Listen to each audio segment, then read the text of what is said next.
I grew up in Cuba, and I never thought that Cuba would become a communist country. Many people at that time warned the Cuban that what was going on was a communist takeover. But we say, no, that won't happen here. No one even dreamed that. And I see the same thing repeating here in the United States now. And I feel very uncomfortable about it because I know what is the end of it.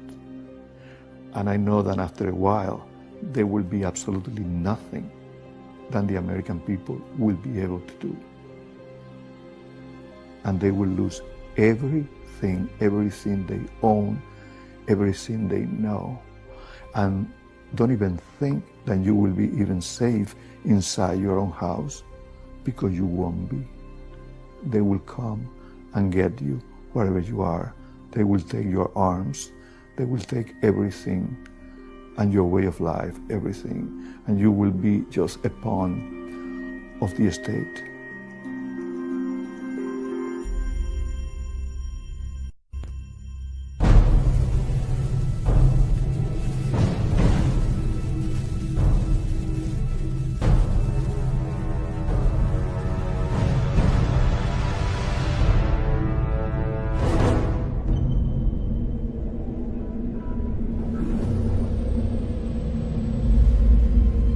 You and I have the courage to say to our enemies, there is a price we will not pay. There is a point beyond which they must not advance.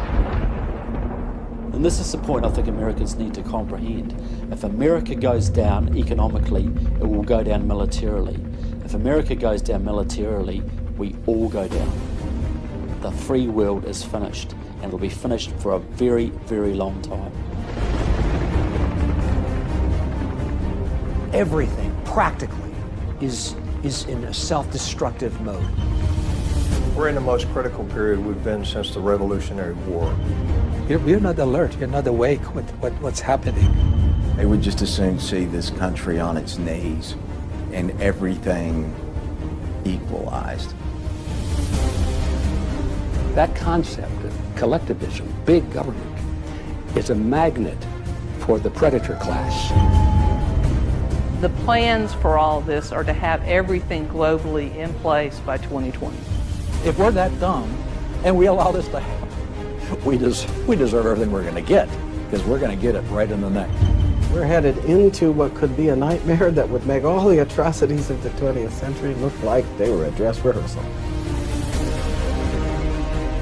When people are afraid, they ask government to do more, not less. Their theories are designed to scare the people to believe there's a crisis when there is not a crisis at all. There's no crisis. I think we're losing more and more freedom because we are afraid. The left wants you to believe that catastrophe is always just around the corner. And the only way to avoid it is to do exactly what they say. But this film will show everything they do is just a Trojan horse of deceit, carefully crafted to advance their real agenda of finishing America off. We have been the main stumbling block to world communism since it first raised its ugly head.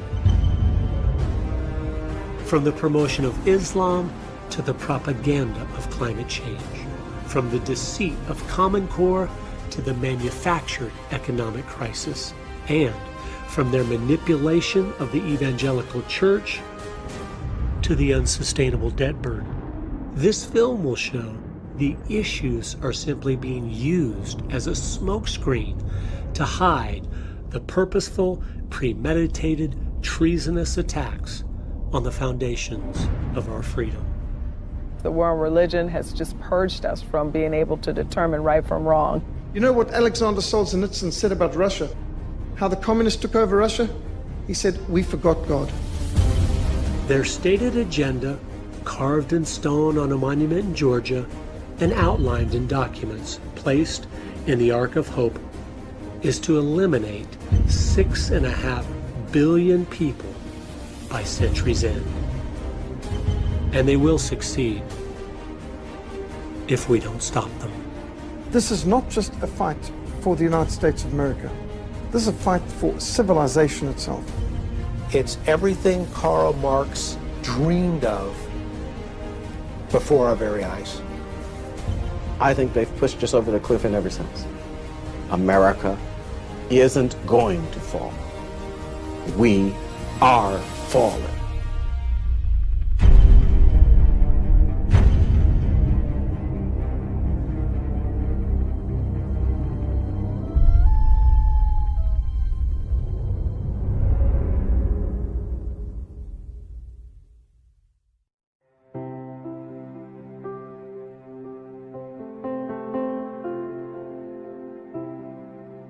In 2007, I was a state representative, and I had no idea the things I would discover about why America was collapsing from within would motivate me to take my life savings and make a film. And I had never made a film before. During the 2 years it took to finish the project, my children prayed daily that it would win the largest single cash prize film festival in America, which in my thinking was a mighty tall order. But of course, it wasn't for God.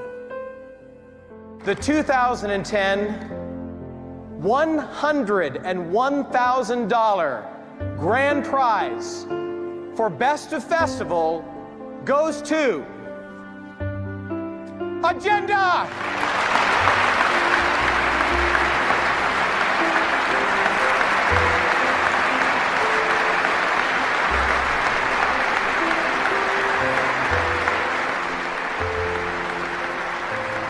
God is so good. I'd like to thank him for just the wonderful wife he gave me. I don't think any man can even reach a fraction of his potential if he doesn't have the woman with him that God intended him to have for life. And I want to thank her.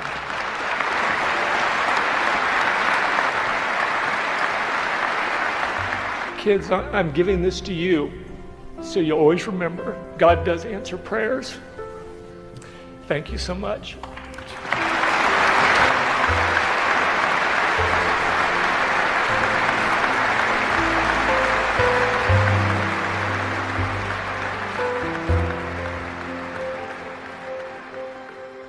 After the festival, Agenda began to spread throughout the country. Millions of people were watching it. We had an average of 1,000 different independent showings every single week for 2.5 years. And as we traveled, people all over just seemed overwhelmed. The people I spoke to felt they were under attack from 100 different enemies with 100 different agendas. But I knew from my research that wasn't the case. If things are always moving in one direction in a unified fashion, there is a reason why. Consistency has never been a virtue of ignorance. An experience we had along the way finally put into place a missing piece of the puzzle. We had a Tea Party group that met monthly at a local community college in Minnesota. We showed the film Agenda, and then afterward, as I was answering questions, a man stood up. He said, "I want to congratulate you on your research and how you found all the socialist, communist influences that have changed America. My hat's off to you." I said, "Thank you, sir." But then he stopped, and I could tell something was coming. He said, "I want to tell you something. I'm a professor at this college. I am a communist, and we will win because we're taking all your children." And then he walked out. A woman in the front row who was crying said, "How could he be at our little community college?" I said, "Ma'am, he is at every school in America. Even though many are starting to wake up, they're studying the issues, they're reading books, they care about this country. They didn't know the most fundamental thing you have to know to ever win a battle of subversion: your enemy." One of the radical Marxist leaders of the 1960s, I think, gave us the key that we are facing today. He said, "The issue is never the issue. The issue is always the revolution. These masters of deceit have used their propaganda so successfully, they've actually accomplished the greatest feat in warfare. They have convinced us they no longer exist, which has given them carte blanche to subvert, manipulate, deceive, infiltrate, and undermine us with no resistance whatsoever. I realized we didn't understand our enemy at all. Their strategy or tactics, their strengths or weaknesses. My work wasn't finished. There was still so much that people didn't understand about the things they have done and are doing to use the issues against us as tools to destroy.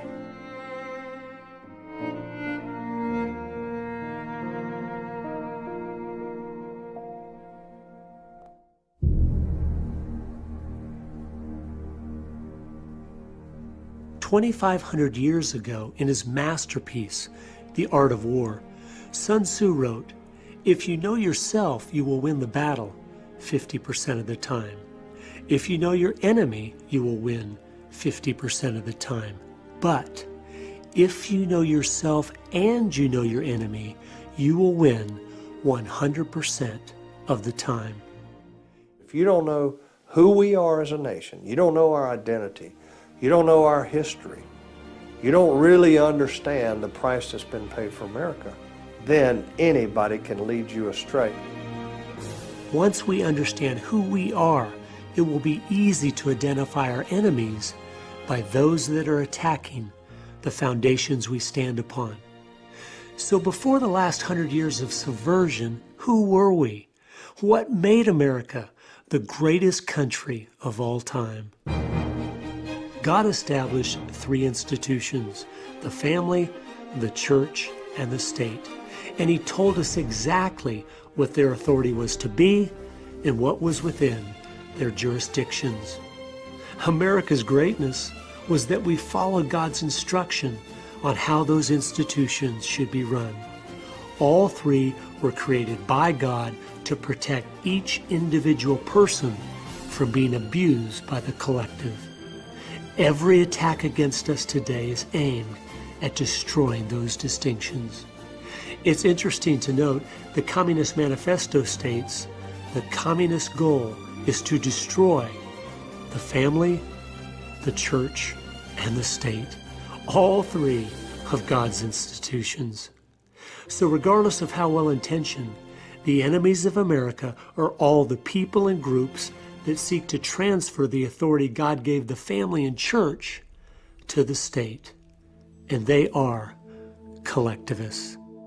Collectivism is a broad ideology that includes all of these things like communism, fascism, Nazism, socialism, left-wingism, liberalism. All of these different words are used to describe different flavors of collectivism. And collectivism is the concept that the state is all-important and that the individual must be sacrificed, if necessary, for the greater good of the greater number. Unfortunately, the end of all collectivist schemes is a government that takes care of its citizens from the cradle to the grave, and that is Marxism. The people that don't understand this naively believe you can have big government without totalitarian methods, and history has shown us you cannot. From each according to his ability, to each according to his need. That was the grand ideal, right? But the problem has always been no one steps down. Once you have the power, no one steps down. And the reality is that beautiful picture was just a picture. It was a fiction. No one ever intended on stepping down. Therefore, that's the reason, no matter what government you go to, whether it's the national government in Washington, D.C., or you go down to your city hall some Thursday night and take a look of who are those people sitting up there in those big chairs, you know, while the little people come in and say, well, I'd like to complain about this. And they say, your time is up, you know. Who are those people in the city hall? They're collectivists, every one of them. They're enjoying this power. They've been drawn to that power. They're predators. Big government will never work because no one is capable of being in charge. We like to think of Hitler and Stalin as if they were uniquely evil people. But the simple truth is, every single person on the planet would have done the exact same things they did if they believed their philosophies and weren't accountable to any higher authority. Ideas have consequences. What you believe affects what you will do. They weren't uniquely evil.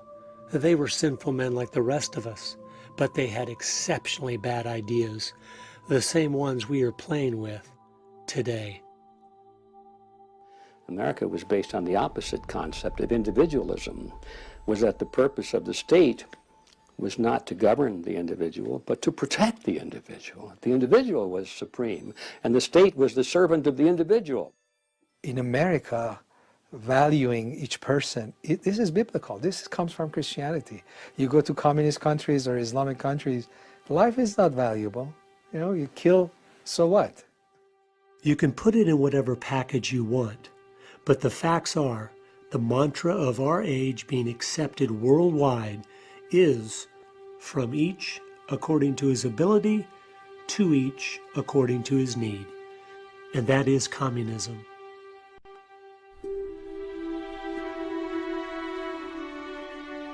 It's not the case that the Cold War is over, or to put it another way, it's not the case that the West has won the Cold War. The Cold War was not a military confrontation between two military alliances. It was a war of ideologies. It was a war of utopian totalitarian socialism versus democracy, market economy, freedom.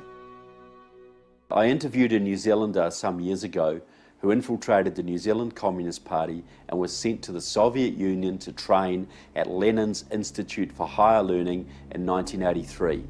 This was the school for communists from all over the world, 6,000 students at any one time, some of them on 7-year courses. They were taught there was going to be a massive opening to the West, that the communists did much better in times of détente than they did of conflict. So they were going to open up to the West, they were going to downplay communism, they were going to change their system. One of the tenets laid down by Lenin was that you have to pretend to be defeated. Communism, as they say, or Leninism is the better word, has gone back and forth through this friendly mode, enemy mode many times throughout history. And this is just to lure the opposition into a feeling of false security. The way you finish ideological wars, the way you destroy an ideology, and we have historical precedent for that. That happened with the Nazis. We should have had the Cold War over 20 years ago, yes, but for that we would need a Nuremberg-style trial of communism, all the crimes exposed, all the archives opened, the judgment of history passed. That didn't happen. Now you've got to realize, when Nazi Germany was defeated in World War II, the Americans went in there and denazified the country. Anybody who was a Nazi was taken out of positions of power, totally changed the whole political climate. Russia was never de-KGB'd. The KGB was left in place, and now it is stronger than it ever was before. And you see their puppet, Mr. Putin, attempting to reinstitute the Soviet Empire now. They may have changed their name. They took their hat, which said Communist Commissar across the top. They turned it around, and now it says entrepreneur or capitalist or social democrat or something. But it's the same hat on the same heads of the same Leninists. Trial of communism should have finished that. It didn't happen, and therefore we are not out of that crisis. And that is the reason why we have Putin. That is the reason why you have Obama. It is still going on. The Cold War is going on. It's going on the streets of Moscow now. It's going on the streets of Tehran. It's going on really in America as well.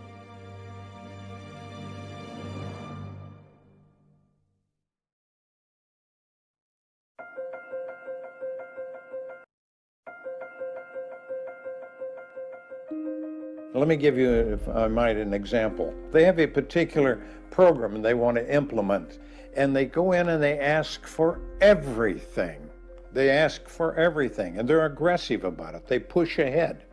And so they push until they get opposition, starts to build up against it. And at that given moment, they evaluate the opposition. They say, well, is there any strength to it? Will it last? Will we be able to endure it? Or do we push ahead even farther? If the movement grows up to where it can do them harm, they then back off and say, well, maybe we don't want it all. Let's compromise a little. Let us get along together now, because I'm willing to give up what I've asked for totally for just a bit of it. Aren't you willing to give up a bit that we can work together? Next thing you know, another month goes by, another year, and here they come again. They'll just incrementally get what they want. Now, the classic example is Obamacare. Now, that was designed 100% by Democratic Socialists of America, Marxist group. They pushed it on America through Quentin Young, their member, who was the mentor of your president, Mr. Obama. But more than that, Quentin Young was a 40-year veteran of the Communist Party USA. So they got the first steps. The Affordable Health Care Act pushed through in 2009. It wasn't single-payer health care. It wasn't 100% socialised health care, which is what they're after, but they got as much as they could get. Now, if you read their publications, they are boasting it's going to fail. It's not going to do the job. It's going to let people down. But that's great, because then they're going to blame the greedy insurance companies and the nasty doctors, and then they're going to push full on for single-payer health care. They're using the dialectic, they're using Lenin, they're using Hegel. Get what you can get, reach a compromise, then when the opposition backs off, then you go forward for the next step. And you just keep on doing that and doing that and doing that till you get what you want. That strategy is what they use on every issue, every time. We will see a single-payer system implemented by our government in the near future. As Obamacare collapses, as it was designed to, they will step up to fix the problem of high premiums and a disgruntled people with more government. We never seem to learn. We keep compromising, keep giving up ground, and keep playing strictly defense, which is why we always lose.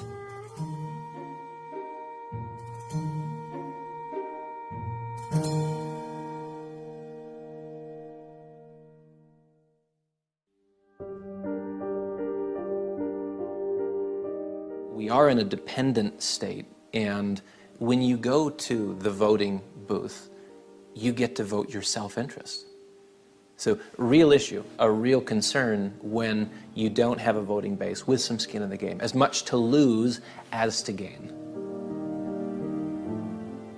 What we know from history is that when you tip the scale at 51%, now you are talking about a license to steal. You're talking about that 51% tyranny that de Tocqueville was so concerned about. The democracy, for all its benefits, the main challenge is you get to the point where you have a 51% tyranny. I think that it's underappreciated in our society just how extensive the damage of the welfare state is. And I think that when you look into the heart of the liberal and what they do to our society in the name of social justice or in the name of equality, it's evil will. When a government is working as hard as possible to create dependency in their citizens, you know that their real aim is to eliminate freedom, because no man is truly free that is unable to provide for himself. The dollar in America today, it takes 98 of them to buy what $1 did in 1913 when the Federal Reserve System was enacted into law. That is theft. The fifth plank of the Communist Manifesto is to create a central bank. Ours was created in 1913 and is called the Federal Reserve. You say Federal Reserve, and I think most Americans think that's part of the government. But of course, the Federal Reserve Bank isn't part of the government. The Federal Reserve is a private bank. It's not a government institution. It's as Federal Express. I'm sure the individuals involved would fit nicely into my chart if we knew their names, but we have allowed them to remain anonymous. They also tell us we do not have the authority to audit them to see how much of our money they have printed, even though with each bill they print, inflation soars. At the current rate of inflation, which most think is very modest, things go up in price 10 times every 50 years. My grandfather bought a nice house in 1915 for $4,500. My father bought a nice house in 1965 for $45,000. And my house today is $450,000. So if the rates of inflation just stay like they are, my grandson's house will cost him $4.5 million, and his grandson's $45 million. Inflation is a tax. It's a hidden tax. And so it steals from people who have saved. When they finally retire at the end of a lifespan, all this money that they put aside doesn't buy anything anymore. Houses haven't gotten more expensive. The dollar has just lost 97% of its value over the last 100 years. 1 ounce of gold would buy 300 loaves of bread 2,000 years ago, and an ounce of gold today will buy 300 loaves of bread. Prices rarely change. What's happened is the Federal Reserve has been quietly stealing our wealth while we believe their lie that inflation is normal. It wasn't normal for the first 6,000 years of Earth history. It magically started in America in 1913. Our economic system today is based on Keynesian economics. John Maynard Keynes is the father of it. If there is any doubt to the purposefulness of our economic situation, listen to this. He said, quote, "By a continuing process of inflation, governments can confiscate secretly and unobserved an important part of the wealth of their citizens." Lenin was certainly right. There is no subtler, no surer means of overturning the existing basis of society than to debauch its currency. The process engages all the hidden forces of economic law on the side of destruction, and it does it in a manner which not one man in a million is able to diagnose, unquote. The second plank of the Communist Manifesto is to implement a graduated income tax. Ours was placed into law in 1914. If you establish a tax that is based on the government's power to determine what percentage of your income it's going to take away from you, how much of your income does it control? Well, that means the government controls 100% of your income. If that is the situation, you are no longer a free person. You are a slave, and you live on an allowance from your government. When Ronald Reagan came into office, the top tax rate was 70%. When he left office, he had cut it down to 27%. During that same time, revenue to the government doubled. The lie of the left is that increasing taxes on the rich will help stimulate the economy, and nothing could be further from the truth. It's all a strategic part of the plan to create more dependency.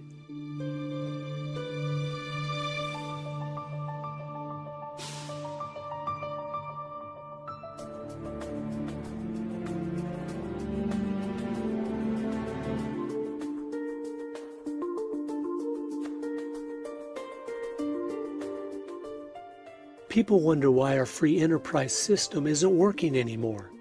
It's because the inflation, taxation, and regulation is effectively killing its productivity and its ability to create wealth. So now people talk about redistributing the wealth we have instead of creating more. Every single person in the world could be a millionaire. Wealth is created by hard work, creativity, and ingenuity. The lie that it's a fixed pie is perpetrated by those that seek to pit the have-nots against the haves. If you add up all the debts and obligations our government has placed on us, every single individual owes over $650,000, which obviously isn't ever going to be paid back. That's the nature of bankruptcy. And as one writer used to say, how did you go bankrupt? Well, very slowly and then all at once. God said, the borrower is servant to the lender. Artificially low interest rates have encouraged everyone to be buried in debt and enslaved to the banks. When you penalize productivity and reward sloth, you know exactly what you are doing. You are making us poorer as a nation, which will create more dependency, but of course, the cycle of history doesn't stop there. And then you find that deterioration, that move towards dictatorship, which is the stage that follows dependency, where the vast majority of people are dependent on the state, and the only way to continue to deliver what the vast majority of people expect is via the strong arm of government.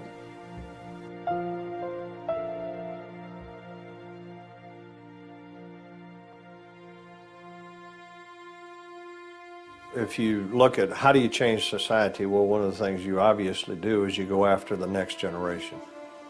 And you do that through the education system, and that's exactly what has happened to us. The Marxist movement in America has done exactly that. The education system establishes the direction for the future. It sets the hearts and the minds, the perspectives of the next generation. Everybody knows how important it is. They know that if they can get control of our children and they can pump their ideology into these young, hungry brains, they virtually can have them captive as prisoners for life. And you're doing it all under the banner of being internationally competitive, or college ready, or career ready. So the euphemisms hide the actual intent.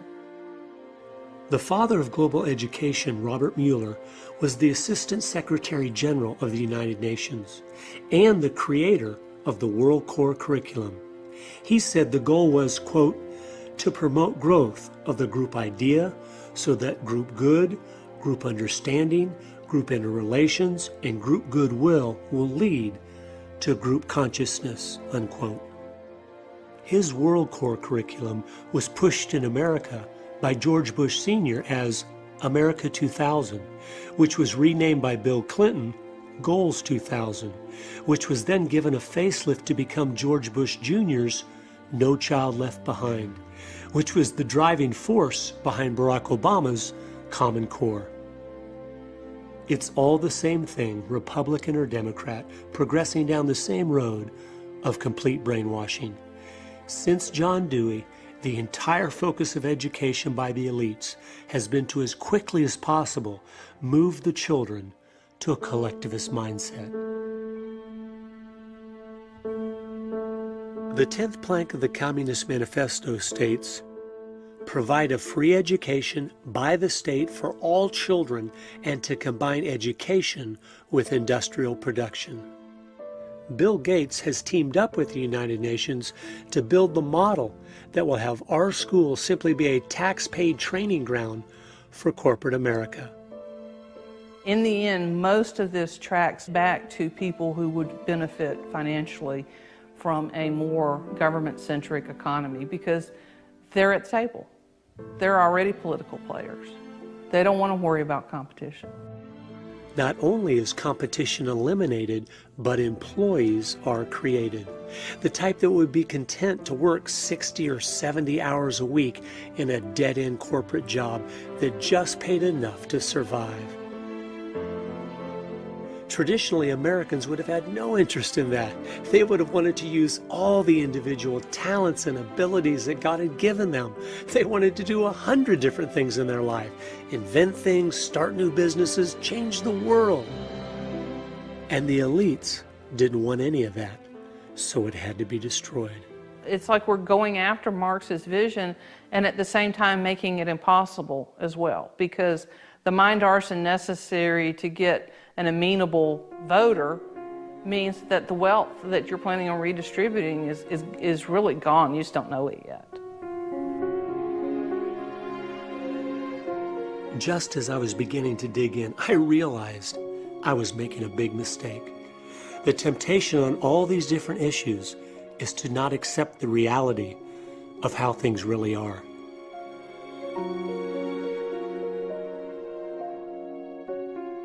The bottom line is, our enemies are in control of the schools, so there is no fix. I know you don't want to hear that because I don't want to hear that, but it's true. They want our kids to be useful idiots. They want them to be dependent on the state. That's the goal of the whole thing. So they will repackage, rename, rebrand the same old thing over and over again. It is intentionally going downhill. We have to grasp this. It is purposeful. We legitimize them by acting like they just don't have a good idea and we have a better one. They know exactly what they are doing. They want to create a new world man that is dependent on government for his very existence. So to even talk about Common Core, debating its good points or bad points, is playing into their plan of sidetracking all of our energies and efforts on a dead-end road. Even without Common Core, the schools are completely bankrupt and destroying our children. We have seen a decline now for 70 straight years without any interruption. As long as the government has a monopoly in education, we will keep getting what we have. And the end result is to make our children and those educated under this influence, to make them unfit to govern themselves.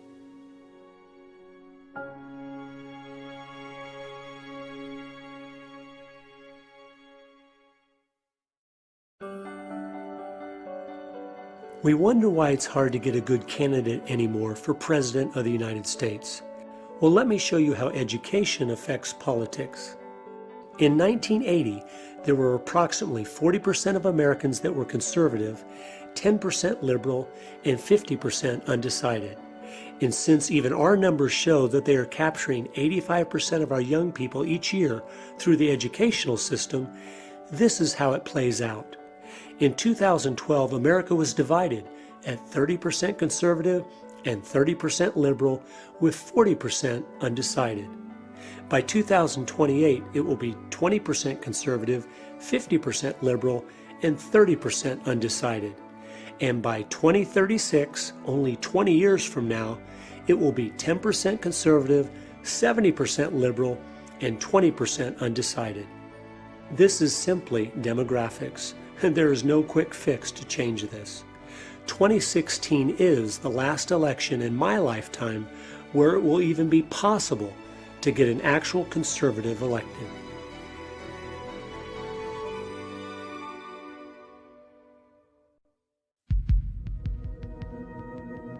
On September the 11th, 2001, when the word came through that the World Trade Center had been hit, Muslims poured out the mosque screaming, Allah Akbar! And they ripped a pregnant Christian girl to pieces, and they went on to kill 9,000 Christians that day in Jos. 9,000 Christians were slaughtered in Jos, Nigeria on September the 11th, 2001. Did your newspapers report that? We have delegated to the UN the right to pick the people who are going to be brought to the United States for refuge. And we keep opening our doors and allowing more in, and that's going to be it's a nightmare that's waiting to happen. And what they have done, virtually without exception, is they have selected Muslims to be refugees to America. It's like taking a loan from the mafia. You'll pay all right, and you'll pay in spades. Of course, I was born into it. I was raised into it and lived. So I've experienced Islam in every area of my life. Islam is mandated to take over the world by force. It's commanded. They may deny it, but it's in the Quran. Think about this. Islam doesn't believe in women's rights. It's fine for a husband to beat his wife. There's no freedom of speech. Any who disagree are executed. Homosexuals are stoned to death. Pornography and alcohol are punished with a beating. And yet the left loves their system, one that stands against everything they claim to support. I think this proves beyond a shadow of a doubt the left will support anything and use any people group if they think it will help destroy their two greatest enemies, Christianity and freedom.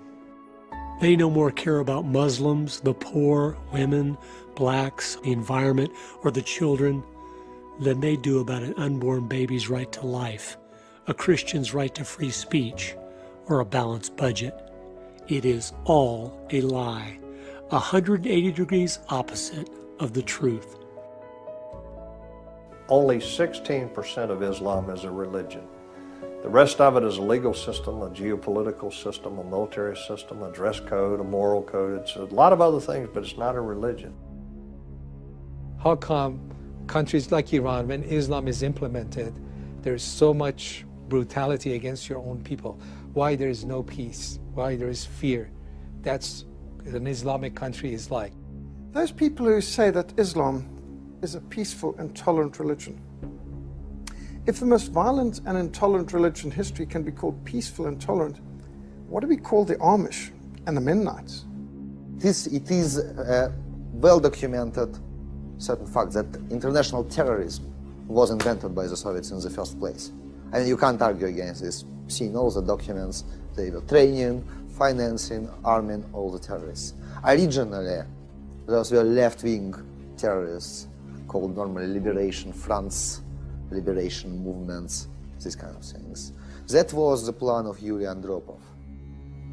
In 1972, Ion Pachepa, who was head of the Romanian KGB, who later defected to the United States, he had a meeting with Andropov, the head of the Soviet KGB, where they organized the sending of 4,000 Soviet agents into the Islamic world to stir up hatred against Israel and the United States. So the communists saw another wedge opportunity there, another way to divide and conquer, another way to build armies of opponents to their main enemy, which is the United States.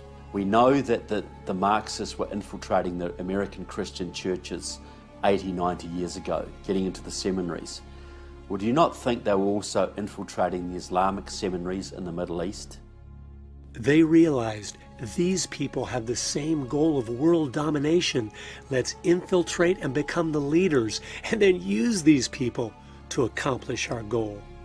Most of those people think they're fighting for Allah. They don't have any idea they're fighting for communism. The AK-47 seems to be a symbol of the Muslim terrorists.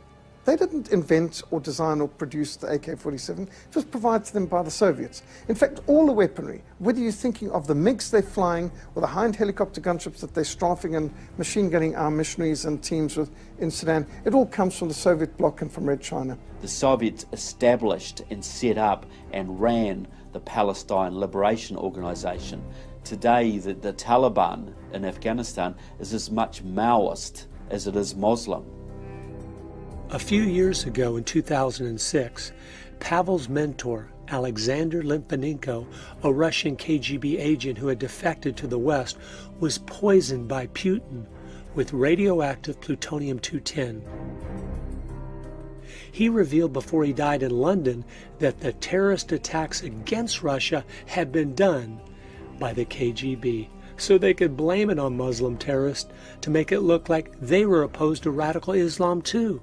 He also revealed before he died that the #1 man in Al-Qaeda right now was trained by the KGB. And it is a fact that he's a Russian agent. The real reason why Alexander was the first target for assassinations was precisely because he was talking about the connection between Moscow and Islamic terrorism. Stanislav Lunev was the former deputy head of Russian military intelligence. He said to a friend of mine, if radical Islamists ever let off an atomic bomb in an American city, don't believe it. It will be us. It will be the Russians using radical Islam as a cover. If you study modern-day terrorism, you will realize immediately the leaders of Islam are in it for the same reason the communist leaders are communists, for power and control. Islamic leaders aren't blowing themselves up for the cause any more than communist leaders are voluntarily sharing the obscene wealth they have stolen from the working class. Communism and Islam are twins. Even people in the government, most of them, their goal is not Islam. Their goal is to keep the power at any cost.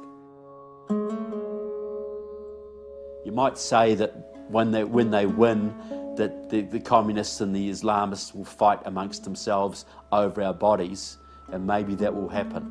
But that's a little bit too late for us, isn't it?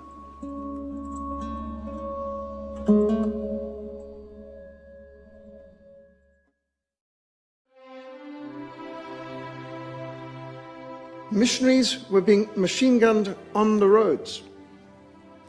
Red Cross ambulance workers were being killed. And what was absolutely scandalous is this was not only being funded by the Soviet Union and Red China, but by the World Council of Churches. The World Council of Churches was taking money from members in National Council of Churches in America and across Europe and putting that into what was called the Program to Combat Racism. Nice name, but it was funding terrorism, and they were murdering missionaries, and that's what we were fighting against. The World Council of Churches used to be known as the Communist Party at prayer. It's a centralised body basically controlled once by the Soviet Union and now dominated by the Russians through the Russian Orthodox Church, which is totally controlled by the KGB, has been for years. Do you think in Russia, under Stalin, he revived the Russian Orthodox Church? Do you think he would have revived the Russian Orthodox Church had he not controlled it? Had he, this is an avowed atheist, living in an atheist system dedicated to the destruction of religion, but they revived the Russian Orthodox Church because they knew they could use it as a tool under KGB direction to influence other churches all over the world. What I see is that the church has become an enemy of God, because it has been infiltrated with people that have degrees from elite institutions. And these are people that, they have come into the church, but they never were believers. There are some professors in divinity schools and seminaries that take delight in destroying the faith of innocent young people. Christianity has always been the main target because they knew with a strong Christian church, their plans of a one-world government that requires a one-world religion to succeed would never be possible.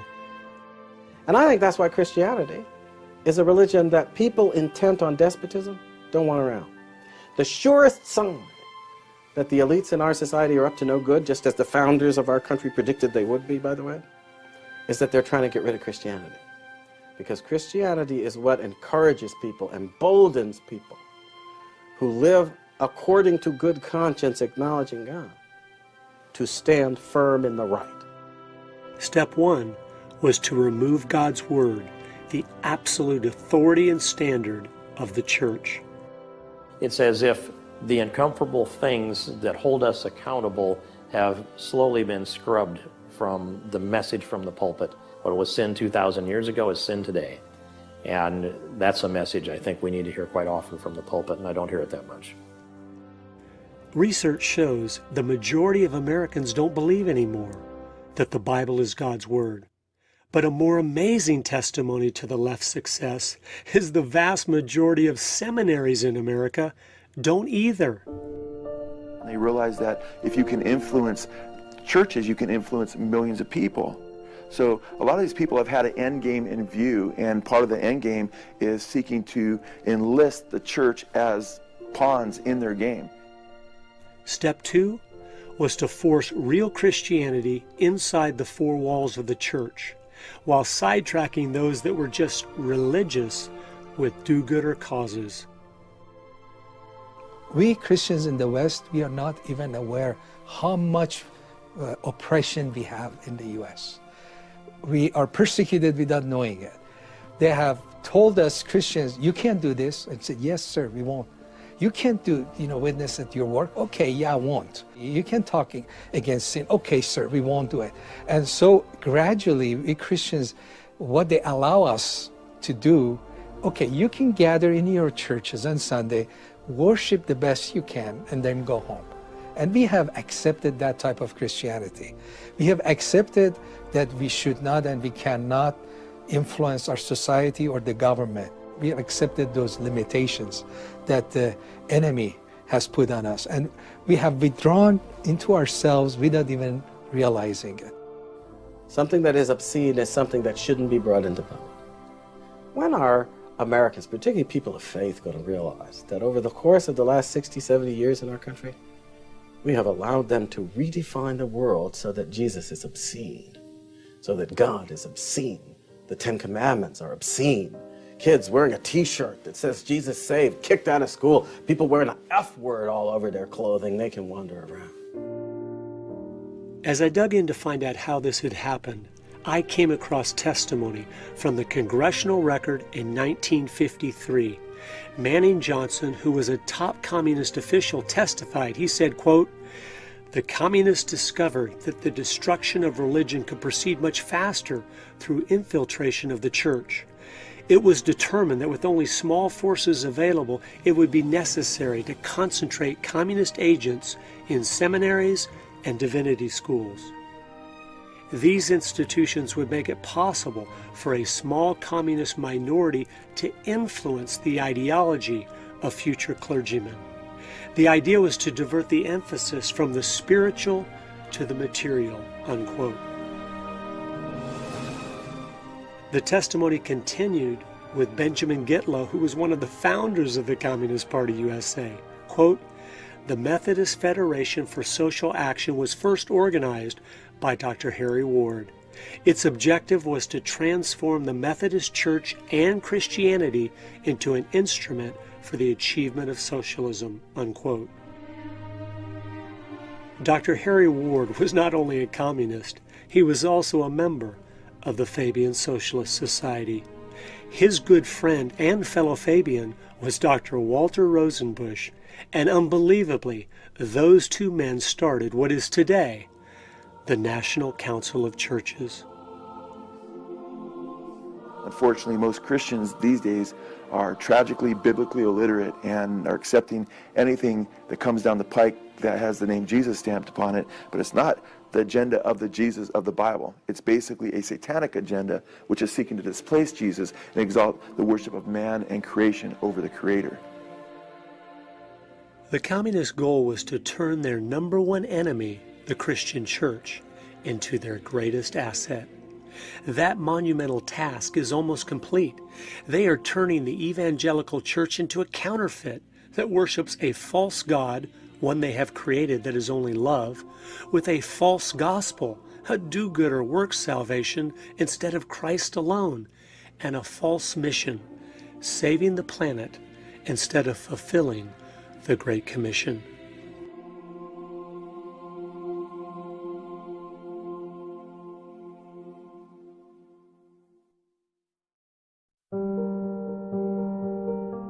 You go back to the fall of the Soviet Union. Suddenly, if you were from that side of things, from the communist side of things, you're looking at the world, and there's only one superpower left, and it's the United States of America.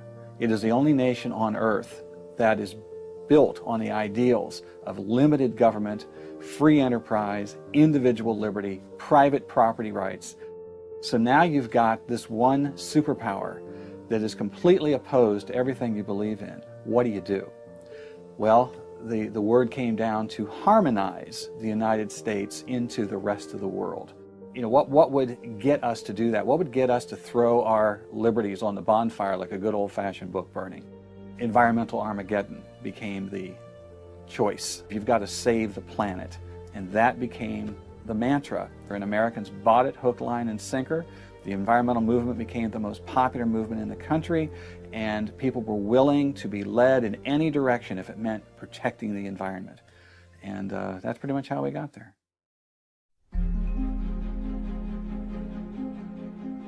We have to do something, they say, because we're destroying the planet, the earth has a fever, we have to do something. And that, if it were true, would be a legitimate argument, right?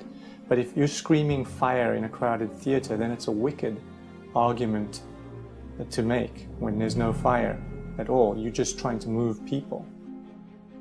There are three core claims that are propping up the entire movement. In Michigan, they've done some wonderful studies at the university level illustrating the fact that when you increase carbon dioxide, plant life grows wildly. If you Google optimum CO2 concentration for plant growth, those plants, which all life depends on as their food source, you will find that it is 4 times the present level. You can go back to the era here on planet Earth. Levels of carbon dioxide were probably 6 to maybe 12 times higher than today. We're not at a high point now. We're at a low point. Foliage was all over the planet. Carbon pollution is now a common term that people are using, when in fact, if CO2 fell below 150 parts per million in the global atmosphere, all the plants would die. And then what would we eat? There wouldn't be anything left to eat but rocks at that point. Frost and ice are the enemy of life. You come from the tropics into the temperate zone and then the Arctic, you lose 99% of species biodiversity. Which means that quite the opposite of what the alarmists say, global warming won't lead to more extinctions. It will lead to protecting more species from extinctions.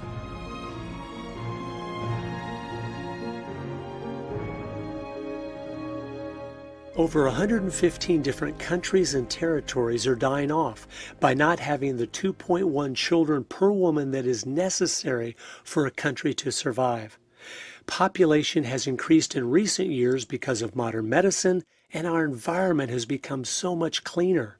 The world could easily handle 100 billion people, but it will never even reach 10 billion. As soon as this generation of elderly start dying off, population will decline for as far as the demographer's eye can see. You know, you could move the entire population of the globe to the state of Texas, use 1/3 of it for living space, 1/3 for factories and workplaces, and another 1/3 for recreation, and you could leave the entire rest of the world completely uninhabited. You don't have to dig very deep into the key people and groups involved for it to become crystal clear why they continue to promote these lies. Karl Marx really got the entire modern environmental movement rolling. It's well documented. In fact, you can go back to 1883, a paper that was written by Frederick Engels and Karl Marx, Dialectics of Nature. They talk about global cooling. They were trying to scare people into believing that mankind's pollution was going to put the Earth into a free fall temperature-wise, and there would be no life whatsoever. Ray Lancaster studies at the feet of Karl Marx and comes up with a saying that is really, I mean, it's at the heart of the environmental movement today. Humans are the insurgent sons of nature. Interestingly, Ray Lancaster had a disciple who was named Arthur Tainsley. Arthur Tainsley coined the term ecology. The word ecology was essentially fashioned by a disciple of Karl Marx. And it keeps going. Earth Day is celebrated on April 22nd each year because that was Vladimir Lenin, the founder of the Soviet Union's birthday. And Gus Hall, who wrote the book Ecology that helped get the movement rolling, was the head of the Communist Party USA. The modern engine of the environmental movement is the United Nations. You have to remember, the United Nations Charter was written by Alger Hiss, one of the most notorious Soviet spies working in the FDR administration. People don't know that.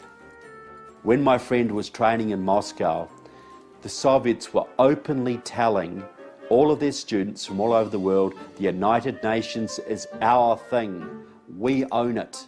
This is our instrument for policy. This is our baby.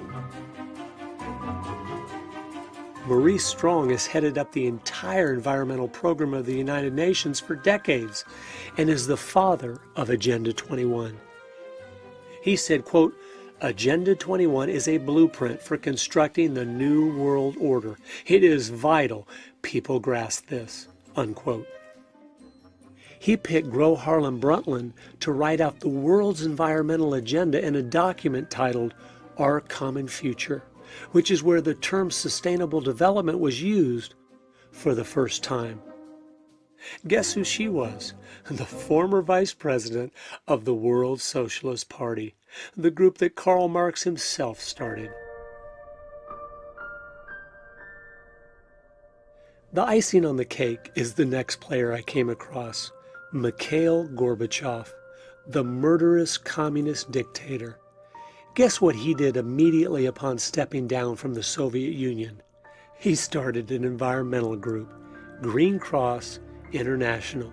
You mentioned Gorbachev. He has no problem at all switching gears from the Soviet destroyer of the environment, come to America, he's the savior of the environment. But what's he promoting? Bigger government, more control, more power to the United Nations, less individual freedom, all of the agenda of collectivism. He's doing exactly the same thing in San Francisco that he was doing in Moscow. And he isn't just some fringe player. He is one of the leaders. When I found out that the Earth Charter, which is supposed to be the new 10 Commandments for the 21st century, was written by Mr. Gorbachev, it was clear. Environmentalism isn't just like communism. It is communism. You couldn't make this stuff up. A lot of the people in the peace movement were in fact more pro-Russia and anti-American than anything. And they brought their neo-Marxism with them into the environmental movement, pushing it to the extreme left of the political spectrum. Greenpeace and their allies and a whole bunch of other fellow travelers have adopted these agendas, which actually, if they were brought into effect, would cause more damage to people and the environment than if we just went about our sort of conventional way that we're on now.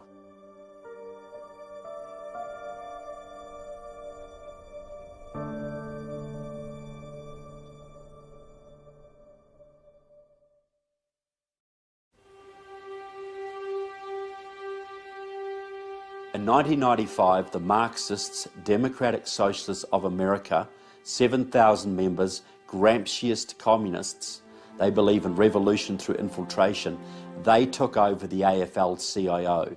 They took over the American Labour movement, and they put their member, John Sweeney, in as president. And now their protege, Richard Trumka, runs it for them. What they did, they then took over every single major labour union in the country, and that leverage enabled them to take over the Democratic Party. Because there's hardly a Democrat at any level in this country, from county commission to federal, who doesn't owe his job to the unions for money, for manpower, for get out the vote, even for vote fraud. They mounted a purge at the higher levels of all the Southern Dixiecrats, the conservative Democrats, the moderate Democrats, and now the Marxists, through the unions, have completely taken over the higher reaches of the Democratic Party. So you've got 20,000 card-carrying communists in your country are dictating the policies of the Democratic Party, which is controlling the lives of 300 million Americans. If this is hard to believe, I encourage you to go to the Communist Party USA's People's World or the Democratic Socialists of America's Democratic Left, and you will see every single issue they are promoting today will be the exact issues the Democrats will be putting on the floor of Congress tomorrow. And you've got all these loyal Democrats out there, good patriotic people, who still think they're voting for Harry Truman and JFK. Look, by the standards of today, do you think Harry Truman or JFK would have a chance in today's Democratic Party? Those guys today would probably be in the Tea Party. Yet their party is now run by communists, and all these loyal Democrats all over this country are still voting on party lines and basically voting for Marxists and anti-Americans because they do not understand their party has been taken over. It's no longer just an opposing party with different views. It is our enemy working as fast and furious as they can to finish the quiet revolution that started over 100 years ago. And that is why every issue is being used against us as a weapon to destroy.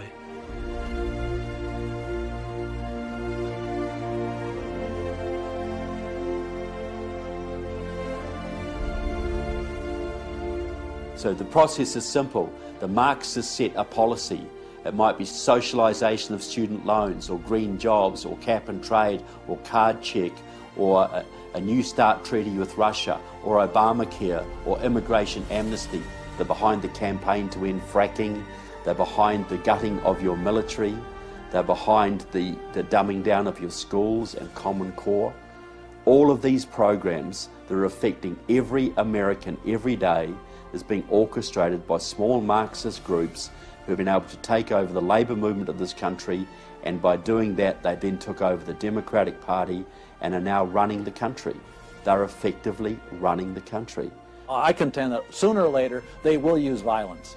They'll use violence when they get to a certain percentage. If they can get 70% of the people behind them, they will wipe out their opposition, because the socialist communists cannot stand competition. They have to take America down, then they can have world government, and the communists will then throw off their mask and they will have worldwide Leninism. That is their plan.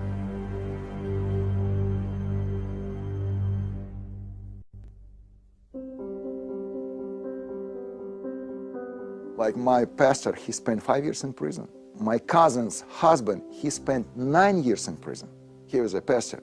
Because they say, no, no, no, you cannot worship in this way. You can worship to your God only as we say to you. So when government coming inside in our lifestyle, it's really bad for us. It's really bad. So. The Chinese has a system called re-education through labor. Any police officer can issue you a re-education through labor system that can make any Chinese citizen arbitrarily sent to a labor camp for up to 3 years without needing any due process at all. My younger brother was 16 years old. He was politically active minor, 16-year-old. And they arrested him. This was in the 80s, early 80s, put him in jail. And they told my mom, who was visiting, don't worry, he's doing okay. We're going to release him. They kept him 2 years until he turned 18. And one day they called my mom, said, come and get his body. We killed him. And no reason, no court, why. He told me he's okay, he's making progress. And they charged my mom for the bullets that killed my brother. They said, we spent this much, you have to pay us to release his body. You have to pay for his execution. Don't want to live through this again, but I am living it. You know, every day is one more provision, one more thing that you cannot say. And I don't know. It's no secret that totalitarianism resulted in the slaughter of hundreds of millions of people during the 20th century. But what most people don't realize is that the environmental movement is now setting the stage for the slaughter in this century of billions. Since humans have now been labeled the greatest enemy of Earth, and the planet has been elevated to God status through the resurrection of ancient paganism, things that were once unthinkable are now becoming thinkable. If you don't think there's a religious element to this, they have made an exact replica of the Ark of the Covenant from the Bible to carry Mr. Gorbachev's Earth Charter. And people literally are worshiping it, praying to it, and placing gifts before it. And if you think this new paganism won't include things like human sacrifice, think again. Just during the 8 years of Obama, the child sacrifice worldwide through abortion has exceeded 320 million babies, the entire population of the United States. Under the new Agenda 21 movement, we've been demoted. We are now below the earth. And if we are less than the earth, then there is no tyranny against man that cannot be justified under the premise of protecting the environment. Honest environmentalists will all tell you, well, a good number would be, no, not a, we have 7 billion now. They won't say a billion, they'll say probably a few 100 million. Okay, then you ask them, how are we going to get to that number? How are we going to get to that number? And they look at you with a blank look. Because abortion and sterilization isn't going to get us there, so how are we going to get there? And then I will always ask them the question, You want a war? Will a war work for you? How about a plague? Will a plague work for you? How about starvation? Will starvation work for you? And you know, in the back of their mind, they're thinking all those things will work for them, because there's no way you're going to reduce that many people on the planet to get it to where they think it's sustainable. And of course, at the same time, they're thinking, and I'm going to be one of the chosen ones who will be allowed to live.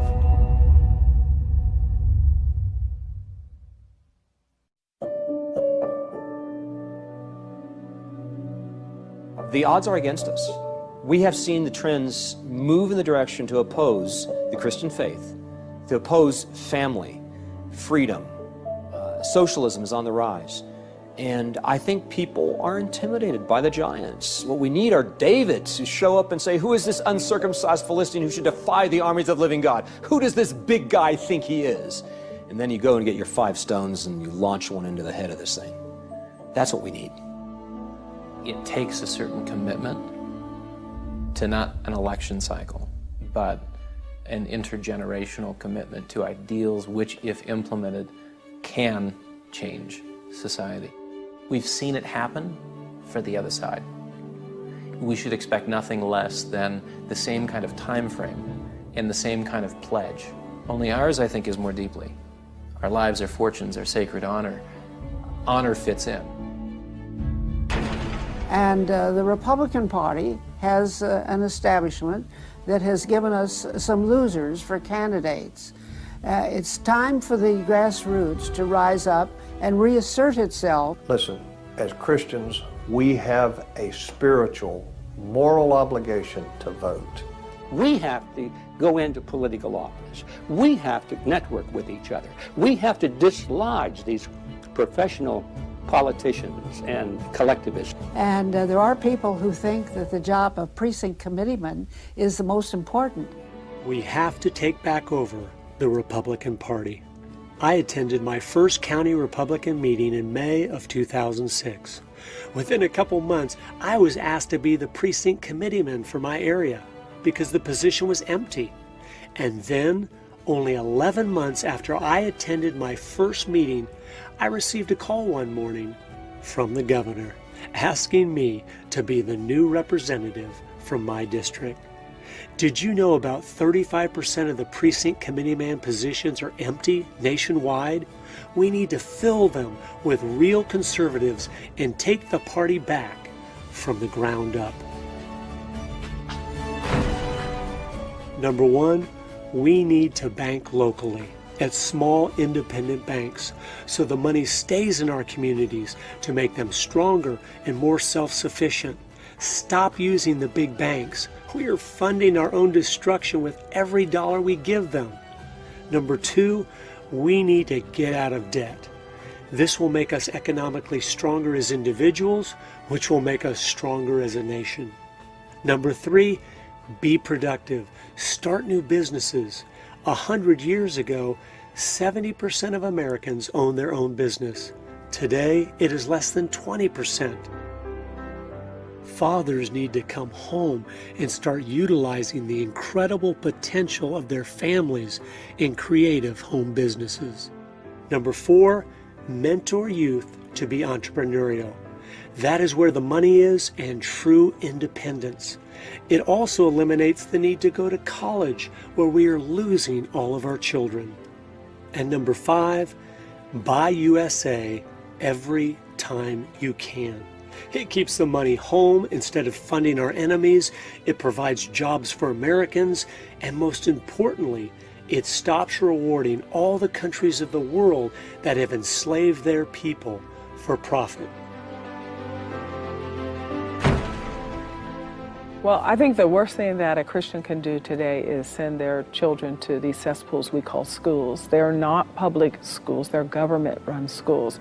At the end of the day, the curriculum is secular humanism, and it conflicts with what that child may hear Sunday morning and Wednesday night at Bible study. So we set them in an environment of absolute confusion, and then they have no determinant for a right and wrong. And this guarantees that a socialist, humanist, totalitarian approach to life will always emerge victorious, generation after generation after generation, until parents step in and say enough. until a few of us stand up and say, we're tired of losing. We're not going to play this anymore. And the only way you're going to reverse the trends is if you start interjecting a biblical worldview back into the hearts and minds of our youth. The Bible says to bring them up under the nurture and admonition of the Lord. The scriptures tell us that we'll give an account for everything, especially for the stewardship of our children. It is a father's responsibility to make sure each of his children understand the world around them, so they aren't deceived by every clever-sounding lie that comes along. And I think the direction we ought to move as a culture is to the point where we essentially disband the entire educational infrastructure. And if we're going to collect tax dollars for education, then we say to parents, here are the education dollars that we have devoted to your students' education. It's yours. So if you want to enroll your child in a homeschool, if you would like to enroll your child in a private Christian school, education dollars follow the student to the school of the parent's choice. All efforts to reform education should be focused on one task: implementing a voucher system to break the government stronghold. This would eliminate virtually overnight Common Core, failing schools, the promotion of immorality, the environmental propaganda, and the anti-Americanism, which is now the bedrock of the K-12 program. We can no longer sacrifice our children on the altar of convenience. Number one, we need to demand of our representatives that they stop the UN from putting all displaced Muslims worldwide in America. You know, there's 56 or 57 countries that make up the Islamic Conference. If you've got a Muslim in one Muslim country that needs a place of refuge, they've got 56 other places where they ought to be able to go. Number two, we must be sharing the gospel with those who are already here in America, praying that they will get saved and go from being a threat to us to our brothers and sisters in Christ. If you want to reach out to Muslims in America, reach them early and reach them with love. In Islam, there is no love. That's the weak point of Islam. If you want to invade Islam, that's their weak point. Because Allah in Islam has 99 names and not one is love. There is no commandment to love and forgive one another. So when you love people and you love one another and you love God, you are piercing the darkness of Islam in a major way. Number one, we need to expose the lies. Everything they preach is a lie. America is the cleanest country in the world and always will be as long as we are free. We have cut our pollution in half since the 1970s, even though our population has almost doubled. We aren't the problem, we are the solution. Number two, hound federal officials to get us out of the United Nations. The world's entire environmental agenda is seeping out of this Marxist cesspool. We need to abort its influence in America before it's too late. Number three, get involved in protecting private property rights at the local level. Work to remove from office anyone that doesn't offensively fight for property rights. If you don't have property rights, you don't have any rights at all. Property owners have a proven record of knowing what is best for their land far better than any government ever has. Some of the signs to look for to discern as to whether or not you are in an apostate church. It's important to see, is a pastor preaching the gospel of Jesus Christ crucified on the cross for our sins, buried, resurrected again? Is he preaching the message of the gospel and eternal judgment, and the fact that we don't live very long on this earth and we're going to stand before God and give an account as to whether or not we've embraced the grace of God through Christ Jesus? Is he preaching repentance, that you must turn from sin and embrace Jesus Christ as Lord and Savior? If you don't see that in a fellowship and there's another agenda afoot, I would say, run and don't walk to the nearest exit. We need those of you that are pastors to stand up and lead and only be concerned about one thing. What does God think about what you're doing? And we need those of you that are Christians to share the gospel faithfully Most under 30 in America have never even heard the truth about Jesus. 67% of non-Christians have never even been invited to church. This is unacceptable. The complete transformation that takes place with salvation is the only real hope for America. I think it begins right at home, in your own heart, in your own mind. Reform takes place there, and then it begins to work its way out. The multiplication which occurred, the revolution which occurred in the first century, was a revolution of individuals' hearts. And you began to see this mushroom effect that took place in individual homes only because individuals were changed. And then communities changed. And then the world was radically altered for the good as a result. I think the day of the Sunshine Patriot and the Fairweather Christian are coming to an end. We're going to have to pick what side we are on. And there's not 10 different options. There's only 2. We will either be on God's side, living a pure life, standing for His laws, regardless of the cost, or we will be on man's side, which means we are the enemy of God. And the reality is, these evil people and groups that have just dismantled this country over the last 100 years, they have done that while an all-powerful, holy God has been sitting on His throne. What does that mean? It means He has allowed that to happen. That's what should drop us to our knees in fear. Why would a holy God that hates what these people are doing far worse than we do, why would He allow them to flourish and succeed in their plans?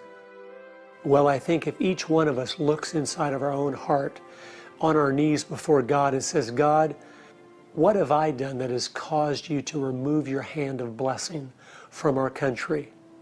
I know we've all done things that have contributed to the problems that we face. If we repent, if each of us individually comes before God and makes things right, and then makes a firm decision to go in the opposite direction and change things, I know He will bless our efforts. I know He will give us back our country, because that's who He is. He is long-suffering. He loves His people. He loves truth and righteousness, and He hates what is evil. I ask you to join with me and my family and commit to pray for our country, for our children and grandchildren, for the generations that are to come, that we will do everything in our power to turn them back to God's Word, to His principles, to His way of doing things, which always brings blessing. And I think as He sees that repentance, He sees that true desire to love Him with all our heart, mind, and strength, He will step in and crush our enemies, the ones that right now seem to be in control of almost everything. Just like I told my children at the festival, God does answer prayers. He can save our country. There's nothing that is lost that cannot be found by the power of God. There's nothing that is hurtling through the abyss that cannot grow wings and soar to the heavens by the power of God. You shall mount up on wings like eagles. You shall run and not be weary. And I think that that's true of our country. And in our case, we won't be discovering something or finding out, we'll be rediscovering. We won't have to wander about in foul and distant places. We just have to go home. We have to go home to the heart of faith. We have to go home to the true spirit of liberty. We have to go home to that reverent love of God which triumphs over every fear. And we'll find America again. Isn't that beautiful? You come home to God, and there you will find America. And that's what we've got to do now. And that's why I'm optimistic, because God can save our country, but He won't until we ask.